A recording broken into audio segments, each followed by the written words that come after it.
Salut les amis, salut et bienvenue sur votre plateforme. Il y a beaucoup de personnes, les amis, qui sont très contents. Je veux dire, les Africains sont contents aujourd'hui. De quoi? Pourquoi est-ce qu'ils sont contents? Du fait que les pays de l'AES, dont l'Alliance des États du Sahel, ont décidé de quitter la CEDEAO. Ouais. La communauté économique de l'Afrique de l'Ouest. Il était bon temps de quitter cette organisation, ECOWAS, Economic Community of West African States. La CEDEAO était devenue une organisation dangereuse, une organisation qui était inféodée, une organisation qui est dirigée par l'Occident. Parce que les Occidentaux ont tout fait pour financer la CEDEAO, donc pour contrôler. Et vous savez vous-même qu'en politique ou en géopolitique, la main qui donne, c'est cette main qui dirige. Et là, la CEDEAO a eu des leaders ou des dirigeants, ce n'est pas les leaders, des dirigeants qui souffraient de la sagacité ou la compréhension de la chose économique et la libération même de l'Afrique. Cette organisation a été créée par des panafricains qui ont voulu l'émancipation de ces différents peuples. Mais, hélas, entre-temps, depuis 49 ans, on a eu des chefs d'État qui sont arrivés, des vendus, des gens qui ont fréquenté en Occident, mais qui pensent qu'ils sont des Occidentaux juste parce qu'ils ont fréquenté en Occident, les gens qui ont les promet les nationalités à leurs enfants et autres, l'école et tout, dont la protection, et ils acceptent le financement de cette organisation. Et l'organisation, la CEDEAO, n'est pas libre. À l'époque, l'année dernière, quand Tchani et ses amis décident de changer les choses dans leur pays, le Niger, les amis, la CEDEAO a commencé à s'agiter. L'agitation était totale. Et on avait constaté que c'était la France qui tirait les ficelles.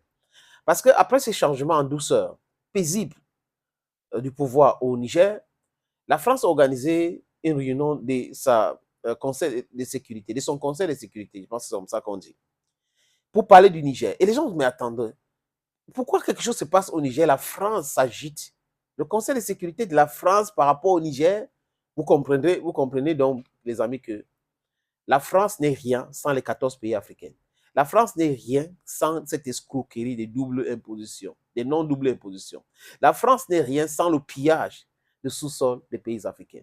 C'est de ça qu'il est question. Maintenant, la CEDEAO commence à se rendre compte que non. Avec l'embargo contre le Niger, les pays s'asphyxient, comme le Bénin et les autres. C'est un peu compliqué. Ils entrent donc dans cette micmac de déstabilisation. Et ils commencent à envoyer les mercenaires au Togo et d'autres pays. Et les Américains font le tour d'Afrique pour pouvoir demander le OK pour installer les bases de drones, d'attaque et de surveillance. Pour attaquer qui? Les pays de l'AES. Anthony Blinken était en Afrique et dernièrement les amis. Et ils pensent que toutes ces choses-là, on ne voyait pas. Et dans les négociations, le Niger, avec la bonne foi qui caractérise les États de l'Afrique, les États du Sahel, l'Alliance, les États, l'AES, Alliance des États du Sahel, j'y arrive enfin les amis, désolé, mais je mêlé le pinceau un peu. On a libéré le fils Bazoum pour montrer la bonne foi. Et le ministre togolais des Affaires étrangères est arrivé et c'est lui qui est parti avec le fils Bazoum.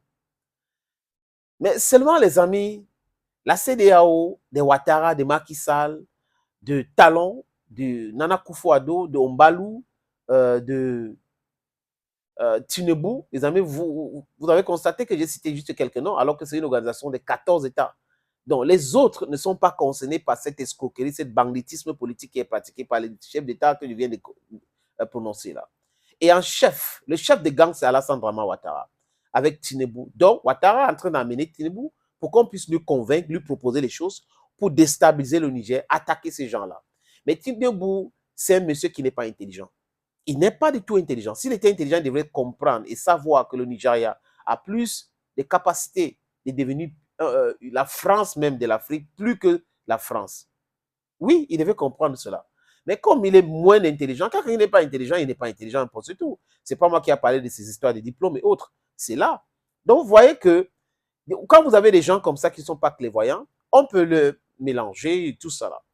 Pendant qu'on les attend à Niamey pour les négociations, qu'est-ce qu'ils font? Ils sont en France et ils envoient un message plein de mensonges que c'est l'avion qui a eu des problèmes à Abuja, Et les États du Sahel ont bien compris. Comme à l'époque où ils se sont réunis à Abuja pour pouvoir attaquer le Niger, Et le Mali, la Guinée, le Burkina Faso s'était levé pour se prononcer en disant que non, si vous faites ça, nous allons considérer ça comme une déclaration de guerre. Et l'Algérie, avec ses politiciens corrompus, est entrée dans la danse juste parce que ces pays voulaient profiter pour continuer à déstabiliser le Mali.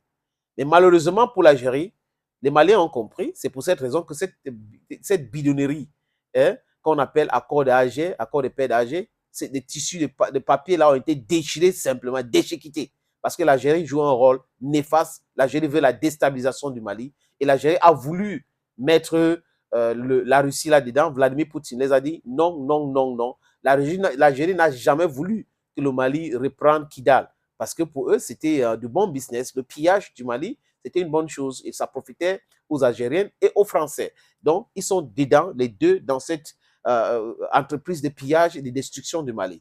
Heureusement, pour les Maliens, ils ont des leaders clairvoyants. Et donc, Tinubu se retrouve en France avec Alassane Dramane Ouattara. Désolé les amis. Pour prendre les instructions chez Macron, parce que Ouattara aurait conseillé à Macron de rencontrer Tinubu pour l'obliger, parce que le Niger a la puissance militaire nécessaire pour pouvoir faire une intervention, pour convaincre Tinubu d'appuyer les forces pour pouvoir attaquer le Niger. Parce que ce qui se passe actuellement est néfaste pour l'économie française. Donc, on a l'uranium qu'on est en train de perdre, on a l'or qu'on est en train de perdre au Mali, on a l'or qu'on est en train de perdre au Burkina Faso, il y a même uranium au Burkina Faso, on est en train de perdre ces choses-là. Donc, nous allons vous proposer tel nombre de milliards, vous mettez ce, après on fait tel. Mais le Nigeria ne fonctionne pas comme ça. Ils ont les institutions fortes. Et le nord du Nigeria, le caucus, les 8 sénateurs du caucus du nord du Nigeria ont déjà dit non. Les gouverneurs ont dit non. Donc, Tinubu, dès qu'il va essayer, il y aura un coup d'État au Nigeria.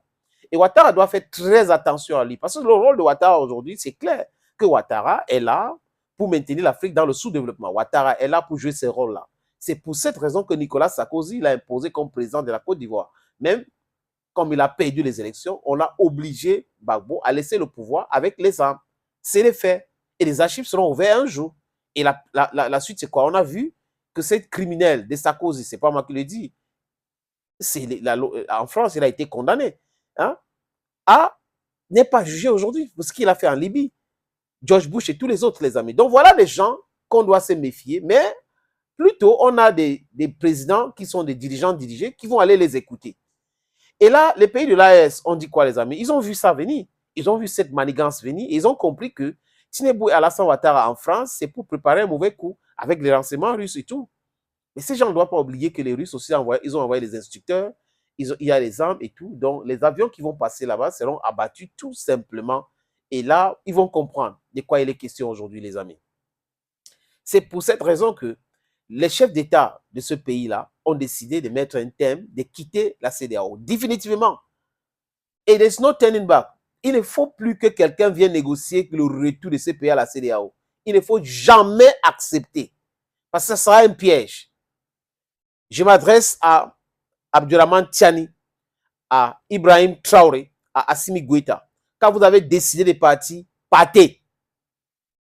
Parce que je parle de décision. Ce n'est pas par un coup de tête, c'est parce que vous avez jugé pendant longtemps, vous êtes en train de les voir, vous permettez qu'ils avancent pour voir s'ils ont la bonne foi et vous avez constaté qu'ils n'ont pas la bonne foi. Ils sont là pour la déstabilisation de l'Afrique et vous maintenez dans la pauvreté. Vous êtes partis, c'est pour de bon. Le Gambien, qui est le secrétaire général de la CEDEAO, dit non, vraiment, on va continuer nos négociations avec ces pays. Non, il n'y a plus de négociations possibles. Ces pays-là ne font plus partie de la CEDEAO. Donc, négocier entre vous, les membres de la CEDEAO. C'est simple. Est-ce que ce n'est pas facile à comprendre, les amis? Ils ne sont plus membres de la CEDEAO. Ils sont partis de là. Et une autre bonne nouvelle, les amis, je vais terminer par là, c'est l'argent, l'ONCAP, le FIAFA. Oui. Le Sahel va voir le jour dans quelques mois, les amis. Parce qu'il y a beaucoup de gens qui se posent la question, et la monnaie, le Sahel va voir le jour dans quelques mois. Déjà, l'autre jour, les ministres de l'Alliance étaient du Burkina Faso, du Niger et du Mali, étaient voir le président Abdourahmane Tiani. Ils ont discuté avec Abdourahmane Tiani. Ils vont rencontrer aussi Ibrahim Traoré. Ils vont rencontrer Assimi Goïta. Et les amis, dans quelques mois, la monnaie va voir le jour. Donc, le départ de la CEDEAO ça annonce aussi le départ de l'UEMOA. Vous allez voir comment ça va s'écrouler, cette histoire de France CFA. Et la France est en train de paniquer aujourd'hui. Mais désolé, les téléphones doivent être fermés. Personne ne doit prendre Macron au téléphone. Personne ne doit écouter Macron. Et les autres pays de cette zone de France CFA doivent commencer à penser à laisser cette histoire de France CFA. La France ne doit pas nous imposer quoi que ce soit. C'est fini. De Gaulle a profité des Africains. Ils ont pillé les Africains. Ils ont spolié les Africains. Mais nous ne pouvons pas toujours continuer comme ça, les amis. Donc, vive l'alliance des États du Sahel. Oui, c'est comme ça. Et vive la nouvelle monnaie, le Sahel. Le Sahel, c'est dans quelques mois. Je vous fais cette annonce. Je vous avais annoncé cela. Et dans quelques mois, vous aurez le Sahel. Les ministres des Affaires étrangères se sont rencontrés. Ils ont parlé de banque de développement et la banque centrale. Quand on commence à vous parler de la banque centrale et banque de développement des États, de l'Alliance des États du Sahel, comprenez que la monnaie est à côté, les amis. Je vais vous mettre quelques billets de banque. Bon, j'ai mis ça d'abord depuis pour que vous compreniez que c'est comme ça que ça se passe maintenant. One love, focus, one Africa, one passport, one defense. We remain together. Bye-bye.